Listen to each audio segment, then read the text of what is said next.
Maybe time to get a jikuwa. Nina ka story naye emusekerera. Kakati brand new.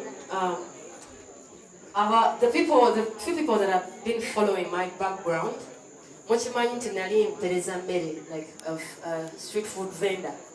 Naye nzijukira waliwo olunaku lumu nga ku mabbala g'ennakulabya awo nga waliwo kagayi kakatudde nga kampita ngama, hey, excuse me, bagambye otunda emmere, mulina mmere ki?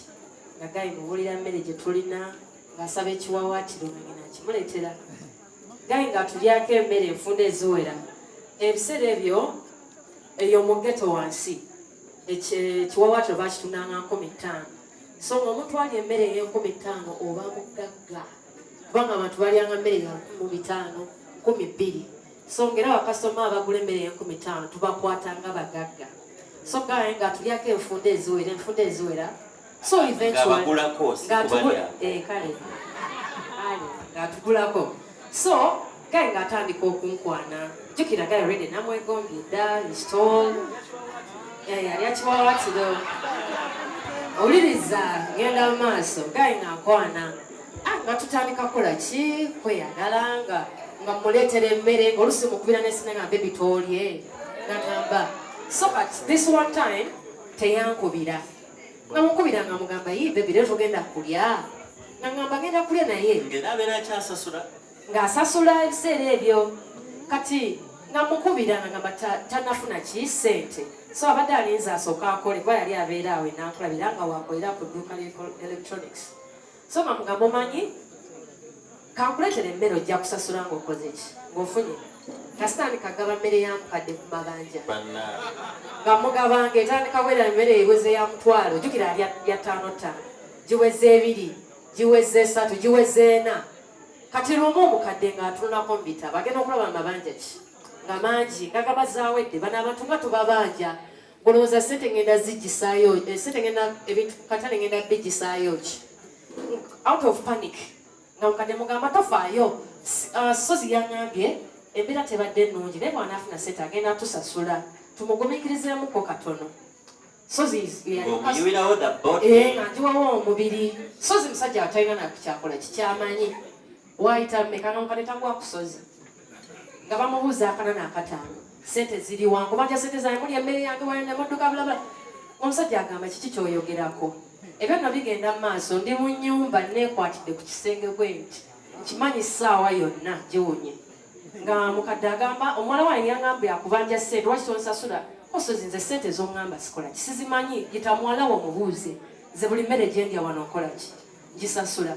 Nga tebampitayo, nga tebambuuza, nga nina ekyokuddamu, nga nsirika. Ekyayamba olweggulo lwa weekend eyo nalina show ya band. Kuba ebiseera ebyo nga performinga ne live band. So nalina show ya live band. Ssente nagenda nenzikola nensooka nenzikavalingirawo omanyi bye bitolina tumalaga mu banja. So nga mukubira essimu baby nga mugamba manyi mukadde nno ssente zaakola ki? Azaagala bw'ofuna atleast ne bw'ofunayo ekitundu mpankule ki? Nsasule. So ng'olunaku luyitawo. Kati enkeera ssaawa za lanki zaatuuka gayi teyakola ki? Teyankubira. Nange ne ngamba omanyi musajja ono kankole ki? Omuvubuka ono kamwesonyiwe. Enkeera omuvubuka teyakola ki? Teyakuba.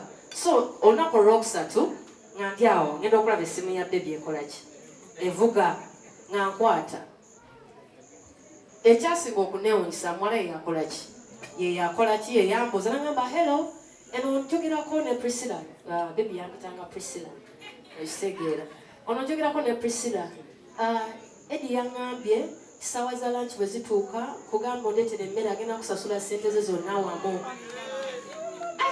Nga nange ntyamu naye engeri gye yali nti baby obeera ne soft spot yono omuntu engeri afala bw'obeera. Nga nkola ki? Nga ntwala emmere baby yasaaba kyennyanja. Nawuwe kati bwe natuukawo I was forced to ask kiki Eddie omuyita muganda wo like are you related? Ko muwala era ono is my boyfriend.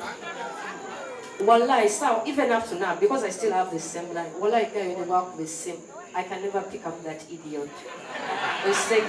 Naiga. So this song, what does it talk about? Nti bw'ogwa mu love, abantu bwe tugwa mu love tutama. We become insane. And new, like love makes us feel brand new. Owulira olina amaanyi nga buli kimu okisobola, owulira ebizibu byonna byonna nga bigenze ng'ogudde mu love. Yaddala gira bw'agwa mu love, gira bw'agwa mu love atama okisekeera. So this is the inspiration behind the song, brand new. It's a slow love song. I hope you guys enjoy it.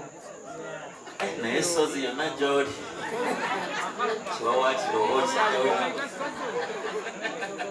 Yeah. In the middle of the year, so I started working on the album Sankofa. Why Sankofa? And what does Sankofa mean?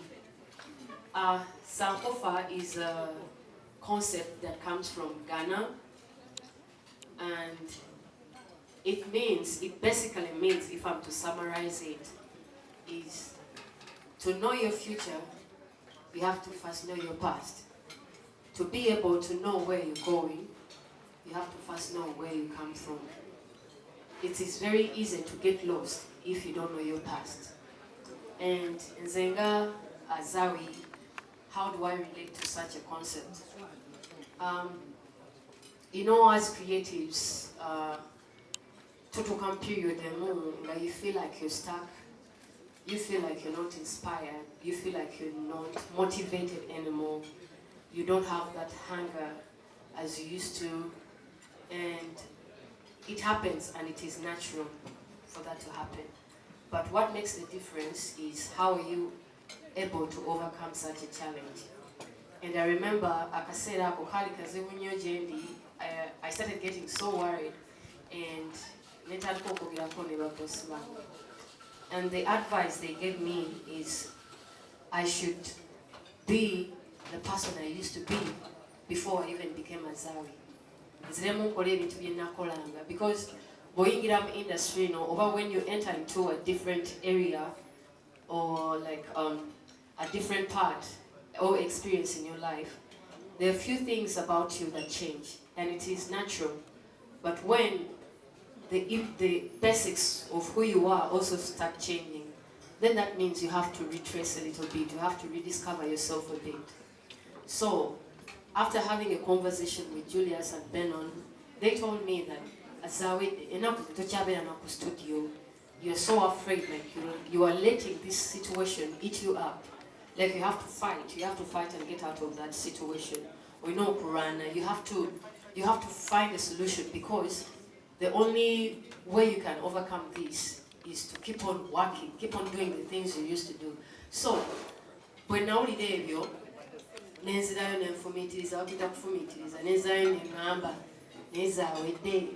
what are the things that I used to do that used to inspire me? What are those things that used to trigger my creative juices? Number one, I used to be a studio rat.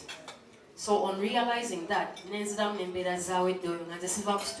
Because Julius told me, you just go and hang around the studio, not necessarily to get kuyimba, or you're going to make music. Just go and hang around there. Tomanya inspiration jenava. And I remember when I kept on doing that, and I raised Bambi. I think he's one of the guys that we talk to with like studio sometimes I could leave the studio not necessarily we are making music, but we're just listening to different things, having a conversation. And this one time, studio ne banga, jiranga ingirawo ne Bensol, ne Mike Ihura, onakulodoza ne Elijah yaja. So netubera nga tulize nyimba. So randomly Banga Boy natandika okuba tracks because I producing them cow. Oh, this is a nice track. You play it again.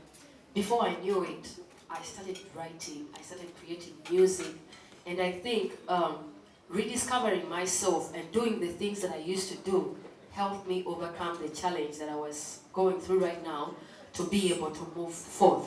Because Nalista, as the star solar, calling up panic and angers, a kite new meter. At as a tomato and Basaka and Mutula Kolechi, Abioli, overcutting, Gabiani, but because I overthink it. Give it to me more, I overthink. in actual sense, it sounds good, but I'm overthinking it. So, rediscovering myself and, diving into my past and doing the things that I used to do helped me to solve that creative block problem. And that is how I was able to create the album Sankofa, and that is how me as an artist, that is how I relate to that concept. Kubanga singer abantu, when we have like a past that has been painful, that has caused a lot of trauma, and most of the times we tend to run away from it, to forget it. But for me as a person, I feel like that even causes more pain, because it feels like you're trying to run away from your shadow. If there's anything more personal or more personal to anybody, I think that is your past. It is something that you, rather than disowning it and running away from it, it is better you own it, learn from it, use it to become a better person so that you are able to get into your future. I don't know if I've made sense. Yeah. And that's it, that you want to star in people's minds with Sankofa. And they asked, what's the Luganda equivalent for Sankofa? Quickly, before we dive into track number 1. Mr. Jose, are we ready? No. Let her first answer the first question, and then we'll get into track number 1. Ndi mukyala Muganda, naye Oluganda lunene. So kati baganda bannange bagenda kunsonyiwa ebigambo ebimu nnyinza obutabitranslating perfectly well.